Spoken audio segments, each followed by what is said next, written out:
Dear learners, in this section we shall study what are prebiotics and how do they work. Prebiotics are mostly fibers that are non-digestible food ingredients and beneficially affect the host health by selectively stimulating the growth and or activity of some genera of microorganisms in the colon, generally lactobacilli and bifidobacteria. Prebiotics allow the selective growth of certain indigenous gut bacteria. A good prebiotic would utilize the gut bacterial fermentation and physiology in a very tailored manner.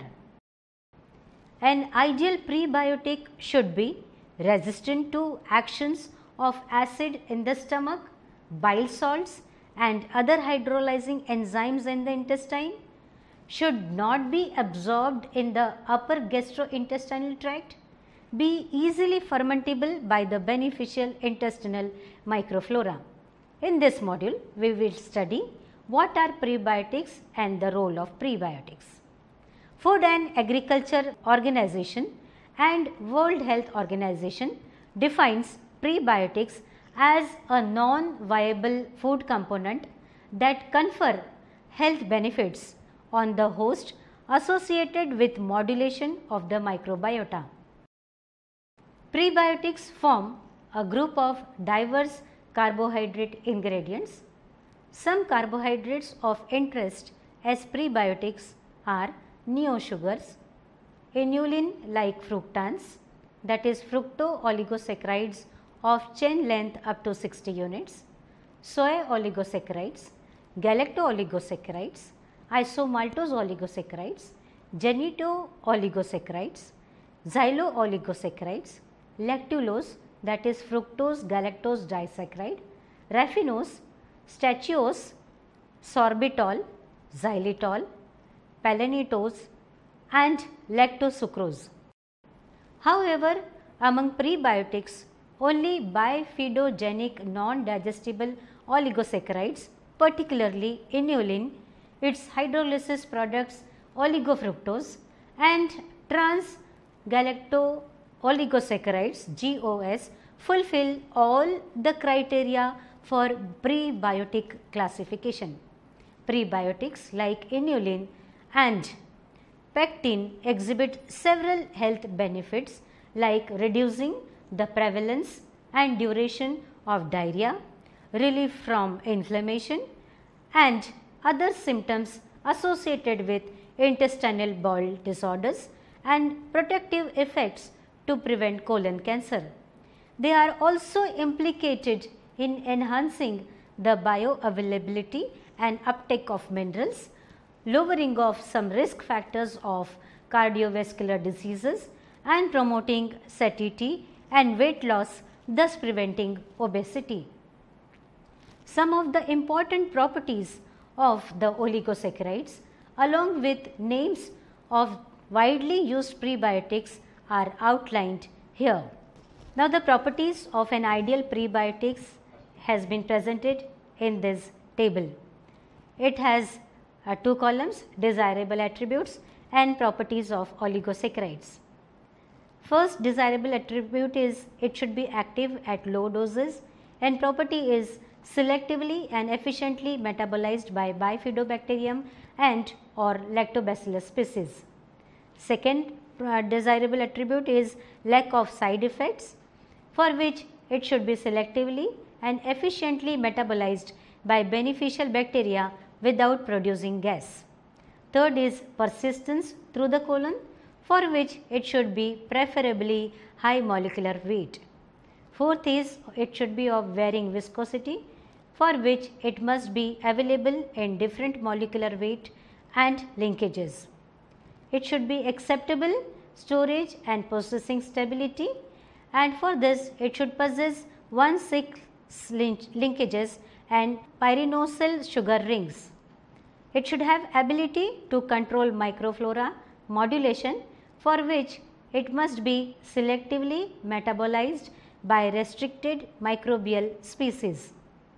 It must have varying sweetness, for which it must have varying monosaccharide composition. Fermentation of prebiotics by gut bacteria. A part of it we have already done in probiotics, and we will be repeating some part in this to give more insight of work of prebiotics. A complex resident gastrointestinal microflora is present in humans. While the transit of residual foodstuffs through the stomach and small intestine is probably too rapid for microflora to exert a significant impact, this slows markedly in the colon. As such, colonic microorganisms have ample opportunity to degrade available substrates, of which around 70 grams per day may be derived from the diet. These can be recognized as colonic foods, metabolism of which occurs through the anaerobic metabolic process known as fermentation. These colonic foods include resistant starch, non-starch polysaccharides, unabsorbed sugars, oligosaccharides, amino sugars, synthetic carbohydrates, dietary proteins and mucin. Now let us see persistence through the colon. Most prebiotics are metabolized in the proximal, that is right side of the colon, making this a very saccharolytic region of the gut. In contrast, the distal or left side of colon is much more proteolytic with relatively high levels of procarcinogens and toxins. A very desirable property in a prebiotics would be the ability to induce a saccharolytic metabolism throughout the length of the colon.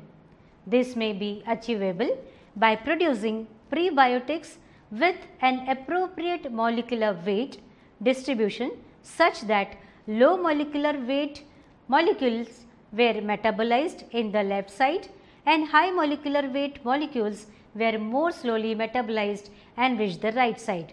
This is represented diagrammatically in this figure. The non-carcinogenic properties, that is not being amenable to fermentation by oral bacteria to produce acid. An ideal prebiotic would also have a low calorific value. The definition of a prebiotic given above states that it should not be metabolizable by humans and therefore have no calorific value. This is not always achieved in practice. For instance, the isomalto-oligosaccharides are partially metabolizable by humans and have some calorific value. Now, mechanism of prebiotics. First, it increase in the expression or change in the composition of short chain fatty acid, that is lactic acid, propionic acid, acetic acid and butyric acid in colonocytes during fermentation of prebiotic carbohydrates. Increased fecal weight and mild reduction in luminal colon pH. A more acidic pH and modulation of the intestinal flora, especially growth stimulation of carbohydrate fermenting bacteria, decreased the concentration of putrefactive, toxic, mutagenic or genotoxic substances and bacterial metabolites as well as secondary bile acids and cancer promoting enzymes. The bifidobacteria and lactobacilli increased by oligosaccharides, they exhibit low beta glucuronidase and nitroreductase activity, decreased nitrogenous end products and reductive enzymes. Production of butyric acid reinforces the regenerative property of the intestinal epithelium through its pro-apoptotic potency. Increased expression of the binding proteins or active carriers associated with mineral absorption and enhanced immunity and modulation of mucin production. Now let us conclude. We shall be studying prebiotics in greater detail under the following heads in Unit 3.